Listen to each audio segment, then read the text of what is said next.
अस्सलामु अलैकुम वरहमतुल्लाहि वबरकातुहू। बाबुल इल्म में आप सभी का इस्तक़बाल है। बेटे, आज हम दायरा सर्कल चैप्टर के तहत निस्फ़ कुत्र और कुत्र में ताल्लुक़ मालूम करने की कोशिश करेंगे। आपको निस्फ़ कुत्र पता है किसे कहते हैं, कुत्र से आप वाकिफ़ हैं कि भाई कुत्र किसे कहते हैं।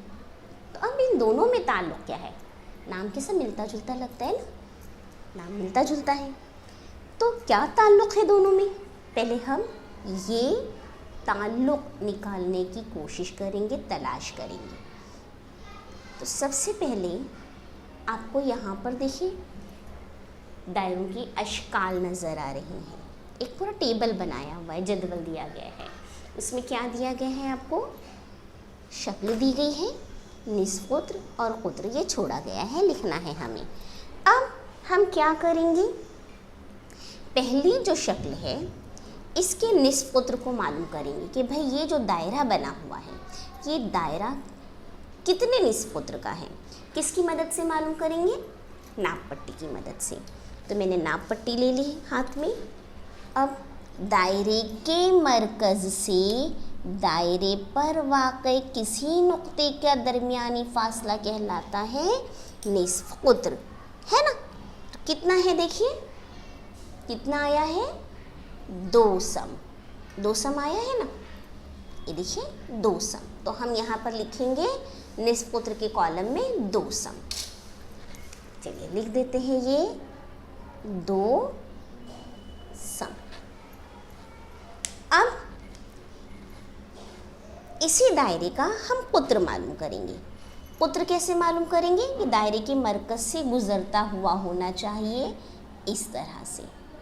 देखिए कितना आया है कुत्र, यहाँ से यहाँ तक ये जो लाइन बनी आई आपकी, ये कितना है? ध्यान से देख लीजिए, 4 सम, है ना। तो कुत्र के कॉलम में हमने लिख दिया कि ये 4 सम है।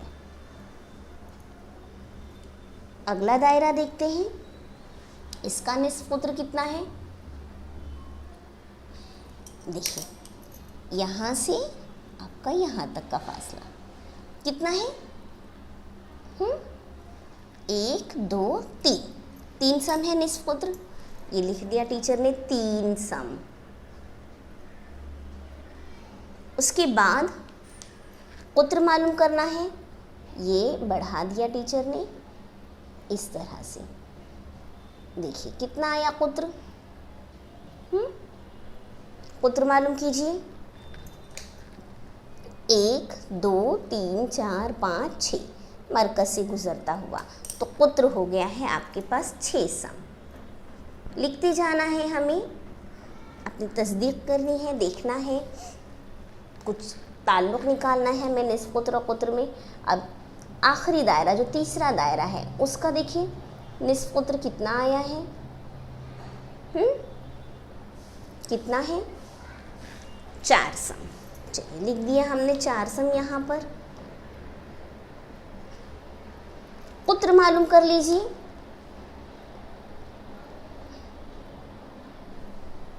देखिए कुत्र कितना है?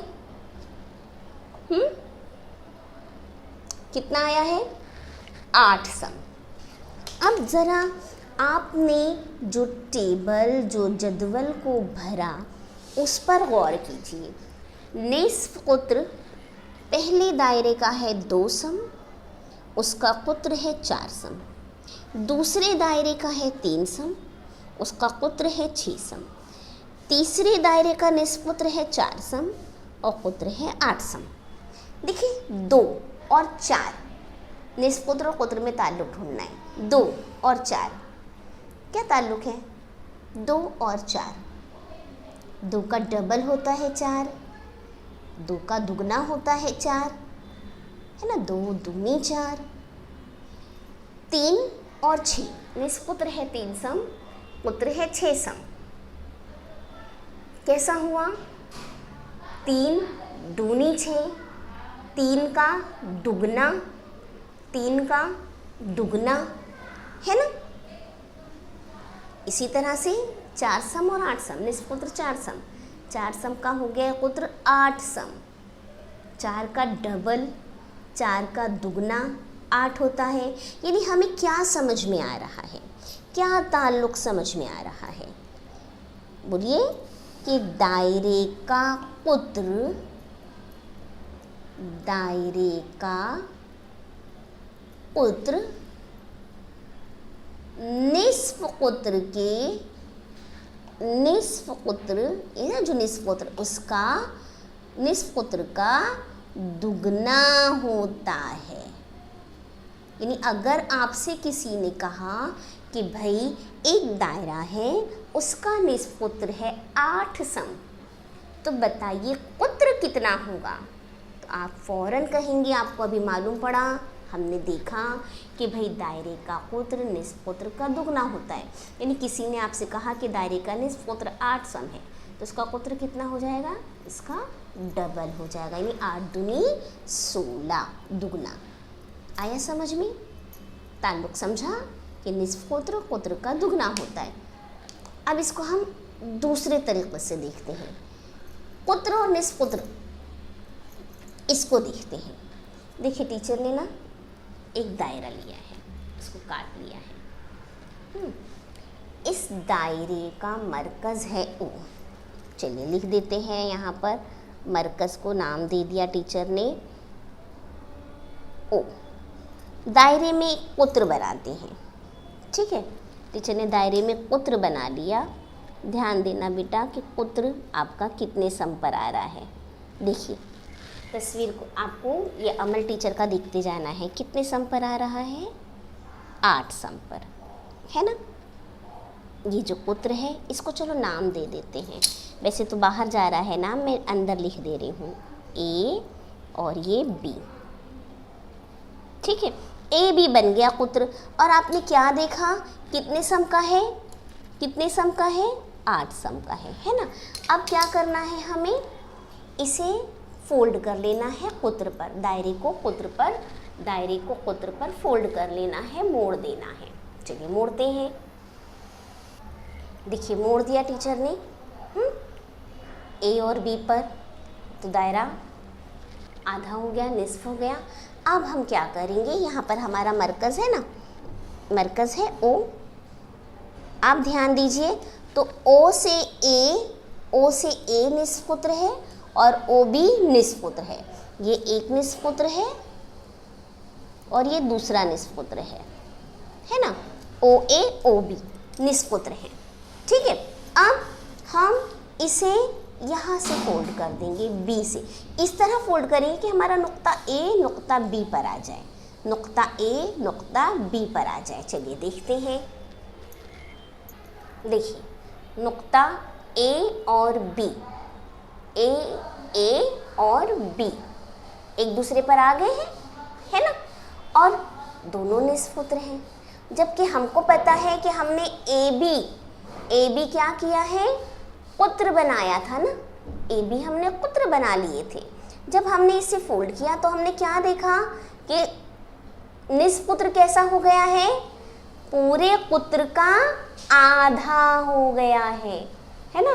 पुत्र का आधा हो गया है निस्फ पुत्र। तो इसका मतलब है कि जो दूसरा पॉइंट है हमारा, जो दूसरा इम्पॉर्टेंट पॉइंट है वो ये है कि दायरे का निस्फ पुत्र पुत्र का निस्फ यानी क्या, आधा, आधा होता है। और देखिए नाम से ही आपको समझ में आना चाहिए, निस्फ पुत्र, पुत्र का आधा। निस्फ का मतलब ही होता है आधा, निस्फ का मतलब होता है आधा, ठीक है। तो पुत्र का आधा। अब इसको आप इधर देखिए, पुत्र है 4 सम, तो निस्फ पुत्र कितना हो जाएगा, 2 सम। पुत्र है 6 सम, तो निस्फ पुत्र कितना होगा, 3 सम, उसका आधा, है ना। पुत्र है 8 सम, तो निस्फ पुत्र कितना होगा, 4 सम। आया समझ में? तो ये ताल्लुक है कि दायरे का पुत्र जो है वो निस्फ पुत्र का डबल होता है, दुगना होता है, और दायरे का निस्फ पुत्र, पुत्र का आधा होता है, निस्फ होता है। समझ में आ गया? इसके तहत आपको मश्क नंबर 29 करनी है। आइए देखें, पहला क्वेश्चन है आपका मश्क नंबर 29 का कि दायरे का निस्फ पुत्र 5 सम हो तो पुत्र कितना होगा? कैसे मालूम करेंगे? निस्फ पुत्र 5 सम है तो पुत्र कितना होगा? उसका दुगना, है ना। तो हम लिखेंगे 5 ज़रब 2, कितना हो गया? 10। तो जवाब आ गया आपका दायरे का पुत्र 10 सम होगा। बेटा ये जो सम वगैरह दिया होता है ना, ये लिखना ज़रूरी है, इकाई लिखनी ज़रूरी है, ठीक है, कितने इकाई का है। अब दूसरा क्वेश्चन है आपका कि दायरे का पुत्र, दायरे का पुत्र 6 सम हो, 6 सम हो तो निस्फ पुत्र कितना होगा? दायरे का पुत्र 6 सम है तो निस्फ पुत्र कितना होगा? निस्फ पुत्र दायरे के पुत्र का कितना होता है? आधा होता है, निस्फ होता है। और आधा करने के लिए हम क्या करते हैं? 2 से तकसीम, है ना। तो 6 तकसीम 2 कितना आएगा जवाब? 3। तो जवाब हम लिखेंगे दायरे का निस्फ पुत्र 3 सम होगा, ठीक है। आया समझ में? फिर इसी मश्क में आपको एक टेबल दिया है, जदवल को मुकम्मल करना है, तो वो भी काम करेंगे आप। देखिए तीसरा क्वेश्चन है, खाली जगहों को पुर करके झेल की जदवल मुकम्मल कीजिए। टेबल को मुकम्मल करना है। इसमें दिया है निस्फ पुत्र और पुत्र। निस्फ पुत्र अगर 4 सम है तो पुत्र कितना हो जाएगा? बोलिए 8 सम। तो यहाँ हम लिखेंगे 8 सम, डबल ना, उसका दुगना। पुत्र अगर 16 सम है तो निस्फ पुत्र कितना हो जाएगा? 16 का आधा, 8 सम, ठीक है। तो अब 9 सम अगर निस्फ पुत्र है तो पुत्र कितना होगा? और अगर पुत्र 22 सम है तो निस्फ पुत्र कितना होगा? ये आपको मालूम करना है, ठीक है। तो इस तरह ये मश्क यहाँ पर मुकम्मल होती है, जिसमें हमने निस्फ पुत्र और पुत्र का ताल्लुक देखा, उसकी जांच की, ठीक है। तो मश्क मुकम्मल कीजिए। जज़ाकुमुल्लाहु खैर। अल्लाह हाफिज़।